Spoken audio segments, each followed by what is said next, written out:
We've been a country that has, over the last 100 years, let's say, absorbed migrations into this country. We've been a refuge for asylum seekers. One thinks of Jewish people coming from Russia, coming from Germany. One thinks of what happened in Uganda in the early 1970s.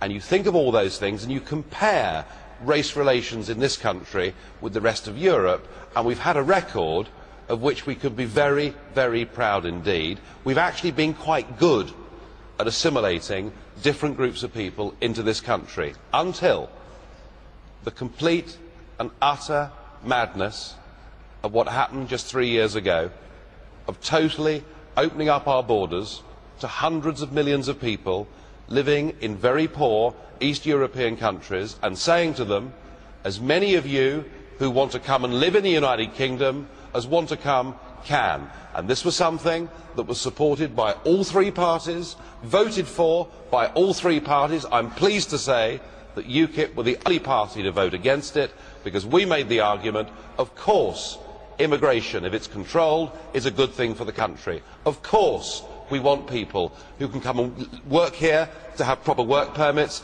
We're happy with that, but we do not believe in open border immigration. And I think what's happened in the last few years is that right across the UK, not just in the big cities but in the small market towns and villages, people have seen a massive change.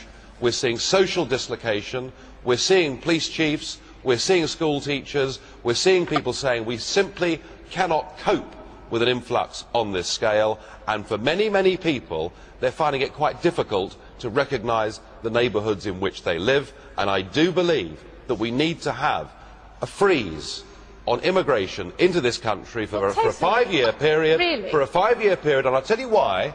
Because we don't actually, because we'll have work permits, as I've just explained. But the reason for doing it is because we don't know, and David Blunkett admitted this, who's actually living in the country. So, we need to get a grip on this issue. We need to know who is living here, and in future we have to have proper controls of who is coming into the country and who is leaving the country. Let's get a grip. Nigel, can I just be clear here? Yes. Are you saying no more immigration, or are you saying that you have some people in? No. What I'm saying. Which people, and how would you manage that? So why would you let some people in and not others? Well, I'm going to answer you. What I am saying is we'll operate work permits where people come. So it's not a freeze on immigration. We'll operate work permits. Work permits and rights of settlement are two entirely different things. Just look at British workers working in New York or Chicago. So they can come and work, but if they have a family, they're never allowed to stay, no matter how much they contribute. In terms of settling, I want us to have, my party wants us to have a 5-year freeze until we sort the mess out and find out who is actually here. We need that time to assess who is here legally, who is here illegally. The Home Office under David Blunkett admitted they had no idea how many people were in the country. So that's what we need the moratorium for. But that's quite different. It's quite different to saying we're putting up the shutters, we're not going to speak with the rest of the world. No, we're not talking about people working, we're talking about people settling. Of course we want to have a proper work permit system. You know, if Goldman Sachs wants some people to come and work in their London office from New York, they should do so on a work permit. If the fruit pickers in Kent genuinely need some short-term labour, they can do so using work permits.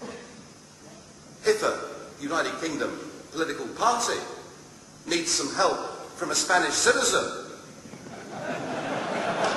well, they can do so. They can do so using work permits.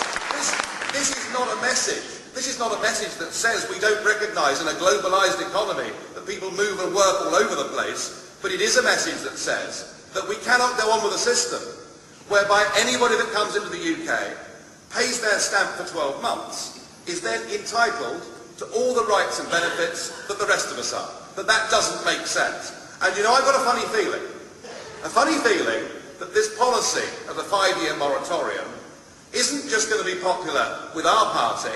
I have a feeling that outside, in the country, where it's really going to be popular is with the settled immigrant communities that exist in this country already.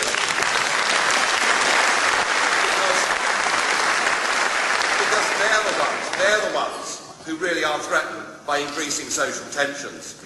And amazing to see that in a recent opinion poll that we conducted, 80% of the British people said they would vote to leave the European Union if it meant we could get control of our borders back.